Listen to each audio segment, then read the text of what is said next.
Hi, my name is Court. I'm a pyrography artist, also known as Hippie North, and today I'm going to teach you how to freehand woodburn realistic mushrooms.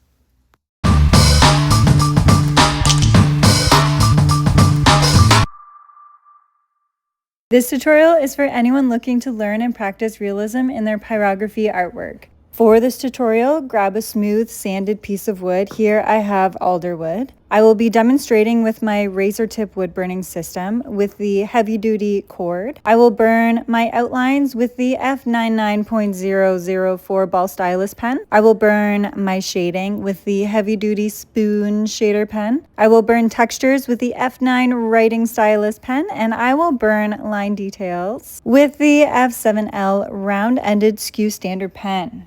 And if you don't have this exact setup, no worries. You can use the tools, pens, or wood that you have and that you prefer for shading and outlines.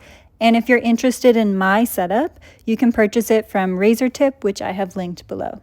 I'm starting the first mushroom with the F99.004 ball stylus pen to outline the shape of the mushroom. I will be using high heat with this pen and burning very, very slow with little pressure down into the wood. Starting with the cap of the mushroom, it is shaped like a dome similar to the top of an umbrella or the arc of a rainbow. So keeping that in mind, begin to burn the curve for the top of the cap, but add small random bumps in the line along the way. Next, connect the 2 points on the curve with a straighter but still bumpy line for the bottom of the cap. Moving on to the stem. Eyeball the middle of the cap and burn 2 small lines for the stem connecting to the cap's center. If you're happy with that placement, extend these lines down, curving them slightly outwards to create a skirt. Next, add small lines across the bottom of the skirt, making these lines vary in length and making sure they also curve slightly outwards on either side of the skirt. To create the bottom of the stem, you have to think of the bottom of an egg. A little lower than the skirt, burn an egg shape. Next up are the spots on the mushroom. Revisiting the bumps on the cap, begin to burn wonky or imperfect circles to create these spots using the bumps. Once the border is complete with spots, burn a row of spots along the base of the cap. Spots here I like to burn short but wide, whereas the spots above this row are slightly larger and taller. Add as many or as few spots as you wish to have on your mushroom cap.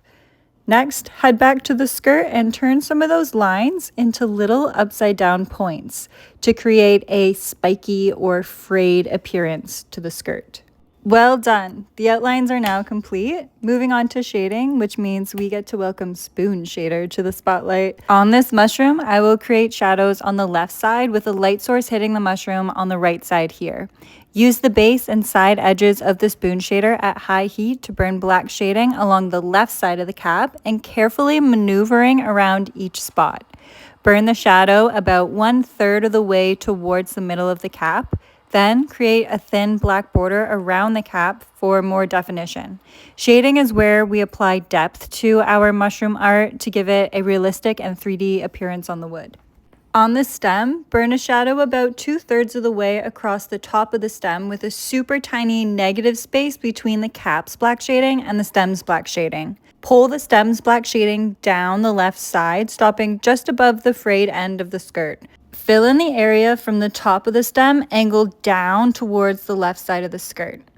Next, add bold black lines under a few of the frayed points on the skirt to create shadows. The last shadow is on the bottom of the stem, aka the egg, and you guessed it, add black shading to the left side with a consistent thickness as the top half of the stem and wrap it underneath. Turn your heat down slightly because now it's time to burn lighter shading values. Starting at the cap, right here is where the light source is hitting, making this place the lightest shaded area. From the black shadows around the cap, you will need to burn a medium shading, bordering that black shadow, making it lighter and lighter in color as you approach the light source. Turn your heat down again slightly to achieve an even lighter color. And think of a gradient going from dark to light, and this will give that 3D effect for the cap. Following a similar pattern for the top half of the stem, begin to add a medium shading along the black shadow and make this shading lighter as you approach the right side of the stem. My light source is hitting the right side of the frayed area on the skirt, so no shading will go there. You can see this light source on the stem is directly south of the light source on the cap. The shading on the bottom half of the stem is much like the cap. Burn a medium shade around the egg shape and make it lighter as you approach the light source, again directly south of the light source on the cap. Goodbye, spoon shader. Hello, F9 writing pen. Adjust to a medium heat and bring your focus to the spots on the cap. We are about to add shadows, but with extreme caution. We want these spots to remain unburnt. If your heat is too high, your tool's heat will bleed into each spot and change the color. Add shadows by burning a thick U-shaped line under each spot. The shadows wrap slightly up each side of the spots, creating that U shape. And I like using this pen because it burns a perfect little divot for each shadow, adding some texture to the artwork. Make sure your heat is hot enough to burn a black color, but not too hot. It also burns into the spot. Continue burning a shadow just like this for every single spot.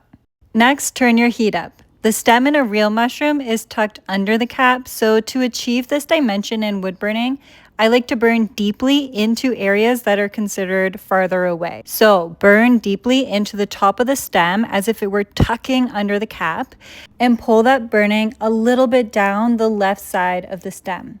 Create smooth transitions down into these deep textures as if you were creating little ramps from the wood surface down into this deeply burned crevice. Burn deeply along the left side of the bottom of the stem too, and then make your way back to the cap to burn a deep outline along the left side of the cap. Now turn your heat down and add a thicker line on the spots that are sticking out from the cap, just to make these spots more visible. Switching pens to the F7L skewed standard pen, use a medium heat to burn a dark thin border around the stem and add a few extra lines in the frayed skirt to wrap up the final details of this mushroom. And that is the first mushroom complete. For the second mushroom, many of the steps will be the same, but I will show you how I burn the gills under the cap. So first step is to burn the outlines of the cap using the F99.004 pen on high heat. A handy trick is to use tiny dots for guidance. So I want my mushroom to be this wide and this tall. Now I just have to connect the dots. The top of the cap is an arc shape with bumps. The underside of the cap, you will need to draw two curved lines that meet towards the middle, leaving space where the stem will be. These lines have no bumps. Next, burn on the stem with a skirt using the same techniques as mushroom number 1. Make sure none of the stem outlines from mushroom number 2 touch mushroom number 1. I always leave a little bit of negative space between two overlapping objects. Next step is to complete the stem with the egg shape. Extend the stem down to meet behind the first mushroom. And again, leave a little bit of negative space between mushroom number 1 and mushroom number 2's outlines. Back to the cap for outline details. I place a dot in the middle of the cap for guidance because above the dot will be the top of the cap and under the dot will be the gills. Draw a curved line across the cap to create this division. And draw a second line above this line, but add random bumps that point down. These will, in a couple seconds, become spots on the cap. Exact same step as the first mushroom. Begin to burn on your spots, filling in each bump and using wonky, whimsical, circular shapes. Once you've burned your happy little spots, switch out your pen for the F7L round-ended skew pen for some sharp line work on the gills. Turn your heat down so the lines remain thin but dark. Go ahead and reburn over the outlines where the gills are located if they aren't dark enough like mine. Now, for the gill line details, each line will touch the edge of the cap and gently curve down towards the center at the top of the stem. Take your time and space out each line about the same distance. Your gill lines that start on the right side of the cap will swoop down and touch the top right side of the stem. As you approach the middle of the cap, the gill lines will touch the top middle area of the stem, and the gill lines that start on the left side of the cap are swooping down towards the top left side of the stem. To finish the gill lines, I like to connect these gill lines with a bumpy line across the top of the stem. Moving on to shading, let's welcome back Spoon Shader. Here we will complete the same shading step for the cap as the first mushroom. At high heat, burn black shading along the left third of the cap with a small black outline around the entire cap. Next, turn your heat down and burn lighter shading values to create a gradient effect of dark to light shading towards where the light source is hitting your mushroom cap. The stem is also the same, burning black along the left side, but being careful to not burn right into the first mushroom. So leave a little space between your shading and the first mushroom so that a thin outline of raw wood begins to appear around mushroom number 1. Add frayed details to the mushroom skirt and at a high heat, add some shadows. Continue burning a black shadow along the left side of the stem and curve it around the bottom. Adjust your heat to add lighter shading values here, keeping your light source directly south of the light spot on the cap. On to the gills. Add shading that follows suit to the shading on the cap. Dark shading will be on the left and right side of the gills, and add lighter shading in the middle under the light spot on the cap. When you add shading, fill in the spaces between the gill lines, but leave a negative space along each line. This creates a row of thin, natural wood-colored lines. Burn slowly to precisely shade black from the stem towards the cap for each gill. And as you approach the middle section of the gills, adjust your heat to burn lighter shading directly under the light spot on the cap. However, still burn dark shading along the top of the stem. So this will look like lighter colored shading closest to the cap, and then that shading gets darker as it extends down towards the top of the stem. Continue to burn that negative space along each gill line for the middle section of the gills.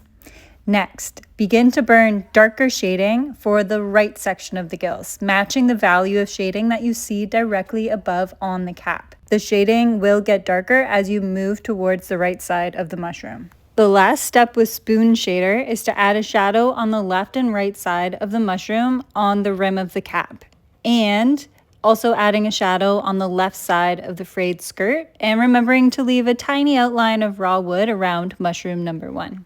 And that's shading complete. Switch out Spoon Shader for the F9 writing tip standard pen. Adjust your heat to a medium heat and carefully add those U-shaped shadows under every spot on the cap. I love this step because the shadows make those spots look like they're just popping out of the wood. Remember to avoid burning too hot so that the heat doesn't transfer into the spot and change its color. Next is to burn those little ramps on the stem. Crank it up to a high heat and burn a line deeply into the top of the stem. Create a smooth transition, aka those little ramps, from the surface of the wood down into these deep textures along the left side of the stem. Then head to the gills and add a dark and deep burn over top of the black shading on the last 1 or 2 gills on both sides of the mushroom. And the last step with the writing tip standard pen is to burn deep shading along the left side of the cap before swapping this pen out for the F7L skewed end pen for a little bit of line work. On a higher heat, begin to burn a thin deep line along each of the gill lines. Make sure your heat is high enough to burn deeply, but low enough to not bleed shading into those raw wood lines. And last but not least, burn a thin dark outline along the stem of the mushroom to add contrast to that raw wood background. And voila, you are done. Key takeaways from woodburning your mushroom today. Number 1, applying dark and light shading to the right places is what gives your artwork depth. Number 2, utilizing negative space helps to create outlines and division between 2 subjects. Number 3, deep textures creates dimension and details. And number 4, last but not least, completing the artwork freehand means that you built trust with yourself and given yourself the space to explore how you see and create art with your own spicy flavors of pyrography. I hope that you enjoyed this tutorial today. Let me know what you thought of this tutorial in the comments below, and don't forget to like and subscribe. I will see you in the next video. Bye!